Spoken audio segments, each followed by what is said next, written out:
Hi hello welcome to my channel. ఈరోజు మనము మామిడికాయను ఏకవచనంలో హిందీలో ఏమంటాం, బహువచనంలో ఏమంటాం చూడండి. ఇప్పుడు ఏకవచనం అంటే ఆమ్, మామిడికాయ.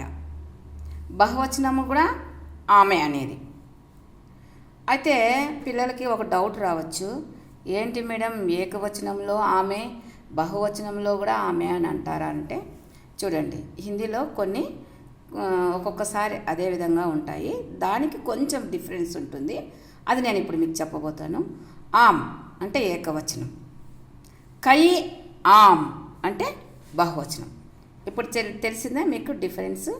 కాకపోతే మనం మాట్లాడేటప్పుడు ఆమ్ ఏకవచనము, ఆమ్ దేఖియే అంటాం, ఆమ్ కా పేడ్ దేఖియే అంటాం, అవునా కదా. పర్టికులర్గా ఏకవచనం బహువచనం చెప్పాలంటే ఏకవచనం ఆమ్, బహువచనంలో కై ఆమ్. అందరికి అర్థమైందా పిల్లలు?